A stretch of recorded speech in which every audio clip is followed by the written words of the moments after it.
বোরো ধান। বোরো ধান খুব লাভজনক চাষ। যদি আমরা এটাতে ঠিকঠাক মতো সার ব্যবস্থাপনাগুলোকে যদি রাখতে পারি, তাহলে লাভ কিন্তু আপনাদের ভালোই হবে, ফলন বেশি হবে। তো এখন বর্তমান যে যুগ পড়েছে, তাতে মানে রাসায়নিক সারের উপরে আমাদের নির্ভর করে চাষবাস করতে হচ্ছে।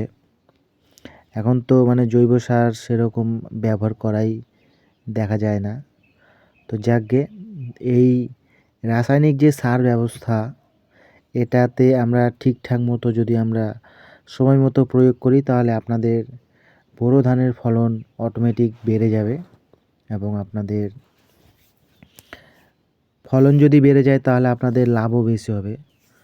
তো আজকের এই ভিডিওতে বোরো ধানের প্রথম চাপান সার কত দিনে দিতে হয়, তারপরে কি কি সার লাগে, সেগুলোই নিয়েই আজকে জানাবো। তো আপনারা হয়তো বোরো ধানের কাদা তৈরিতে যে এনপিকে সার দিয়েছেন,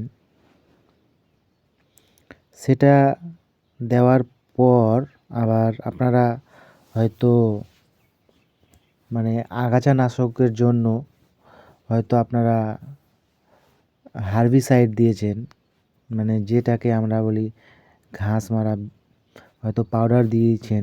সেটা তো দিতেই হয়। তো এই সময় আমাদের মানে ধানের চারা গাছ কিন্তু ছোট থাকে। শিকড় মানে গজাতে একটু সময় লাগে। তো এই ধানের চারাগুলো যাতে তাড়াতাড়ি বৃদ্ধি হয়, তাড়াতাড়ি বড় হয়, সেই জন্য আমাদের 10 থেকে 15 দিনের মধ্যে একটা হালকা মিনি চাপান সার বলতে পারেন, এটা যদি আপনারা দেন, তাহলে ধান গাছের চারাগুলো খুব তাড়াতাড়ি বৃদ্ধি হবে এবং তাড়াতাড়ি বড় হবে, ঝোপঝাড় হবে, পাশ কাঠি বেশি ছাড়তে শুরু করবে। তো এই সময় খুব বেশি সার লাগে না। এই সময় হালকা পাতলা একটু মানে যাতে একটু নাইট্রোজেনের ঘাটতি পূরণ করতে পারলেই মানে কিন্তু হয়ে যায়। তো আজকের চলুন দেখা যাক আজকে প্রথম আমরা আজকে আমি কি কি সার দেব সেটা নিয়েই আজকে আপনাদের জানাতে যাচ্ছি। তো বোরো ধানের কাদাতে আপনারা এনপিকে বিঘে প্রতি 33 শতককে 30 কেজি এনপিকে দিয়ে দিবেন। তাহলে আপনাদের বোরো ধানের কাদাতে যে নাইট্রোজেন, ফসফরাস আর পটাশ, সেটার পূরণ কিন্তু আপনাদের হয়ে গেল। তো এই এনপিকে দেওয়ার, যদি আপনারা এনপিকে দেন তাহলে এনপিকে দিয়ে করবেন, আর যদি আপনারা ডিএপি দিয়ে করেন তাহলে আপনারা কাদাতে ডিএপি 20 কেজি, তারপর হচ্ছে ইউরিয়া 20 কেজি, আর এমওপি যেটাকে আমরা লাল পটাশ বলছি সেটা 7 কেজি দিয়ে আপনারা কাদা তৈরি করে দিলেন, ব্যাস। তো আমরা এই যে এত সারগুলো ব্যবহার করছি, এতে কিন্তু আমাদের মানে মাটির যে পিএইচ ব্যালেন্স, এটা খুব খারাপ হয়ে যাচ্ছে। ফলে মাটির যে পিএইচ ব্যালেন্সটা খারাপ হয়ে যাচ্ছে না, মানে অ্যাসিডিটি বেড়ে যাচ্ছে, অম্লতা বেড়ে যাচ্ছে। ফলে গাছ কিন্তু আর মাটি থেকে এই সারগুলোকে নিতে পারছে না, ঠিক আছে? তো এই পিএইচ ব্যালেন্স ঠিক করার জন্য এই সময় আপনারা কিন্তু মানে আপনারা ব্যবহার করতে পারেন, হিউমিক অ্যাসিড। এই সময় আপনারা হিউমিক অ্যাসিড যদি ব্যবহার করেন, তাহলে দেখবেন যে গাছ শিকড়ের মাধ্যমে সেই সারগুলোকে খুব সুন্দরভাবে শোষণ করতে পারছেন। তো আপনারা হিউমিক অ্যাসিড ব্যবহার করতে পারেন যদি আপনারা দিয়ে না থাকেন।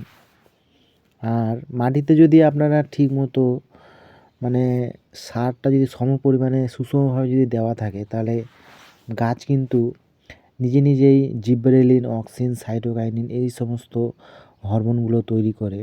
আর এই সমস্ত হরমোনগুলো যদি তৈরি হয়, তাহলে গাছের চেহারা খুব সুন্দর থাকবে। তারপরে ফলন বৃদ্ধিতে ধানের বৃদ্ধি খুব ভালো হবে। তো যাকগে, কাদাতে আপনারা যে যাই দিচ্ছেন দিন, সেটাতে আপনাদের ব্যাপার। কিন্তু এই মিনি চাপান সারে এখন যেটা বলছি বা বলবো সেটা আপনারা দেওয়ার চেষ্টা করবেন, তাহলে দেখবেন যে আপনাদের নিজেরাই বুঝতে পারবেন যে আপনার ধান গাছের চারাগুলো খুব সুন্দর বৃদ্ধি হচ্ছে, তারপর খুব সুন্দর পাশ কাঠি ছাড়তে শুরু করে দিয়ে দিবে।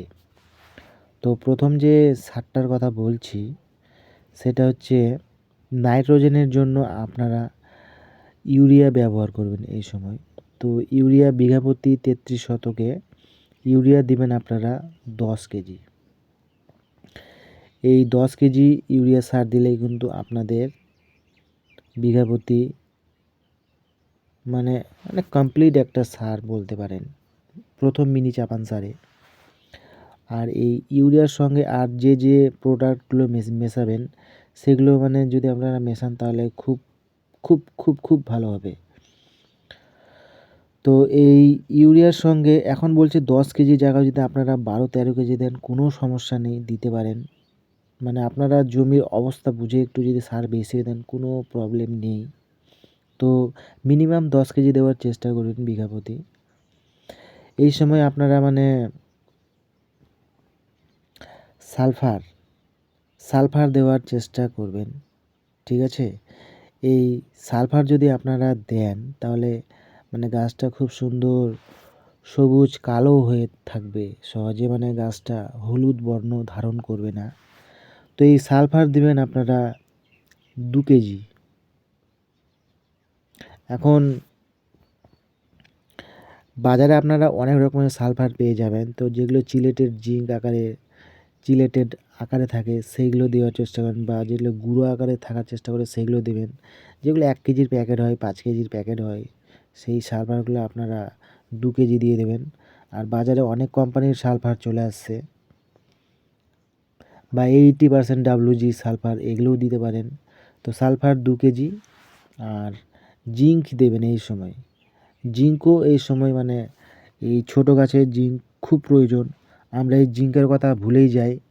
জিঙ্ক একটা মাইক্রোনিউট্রিয়েন্ট অনুখাদ্যর মতো ব্যবহার হয়। তো এই জিঙ্ক আপনারা দেওয়ার চেষ্টা করবেন বিঘা প্রতি 2 কেজি। আর মানে চারা গাছের শিকড় যাতে খুব ভালো বৃদ্ধি হয় সেই জন্য আপনারা হিউমিক অ্যাসিড, যেটা দানাদার ফর্মে পাওয়া যায়, এই হিউমিক অ্যাসিড দেবেন বিঘা প্রতি 1 কেজি। তো ইউরিয়া, সালফার, জিঙ্ক আর হিউমিক এগুলো সব একসঙ্গে মিশিয়ে আপনারা জমিতে ছিটিয়ে দিন। আর লক্ষ্য রাখবেন যাতে জমিতে একটু যাতে জল থাকে। কারণ জল না থাকলে কিন্তু এই সারগুলো ভালো কাজ করবে না। তো এই জলটার দিকে আপনারা খেয়াল রাখবেন। তো মিনি চাপান সারে এই ছিল ছোট্ট পরিচর্যা, এটা আপনারা দেওয়ার চেষ্টা করবেন। তার আপনারা 10-12 দিন বা 5-7 দিন পরে আপনারা মানে গাছের বৃদ্ধির মানে পরিবর্তনটা লক্ষ্য করতে পারবেন। তো urea 12-13 KG, sulphur 2 KG, zinc 2 KG আর হিউমিক অ্যাসিড 1 কেজি। বাস এই ছিল আজকের সার ব্যবস্থাপনা।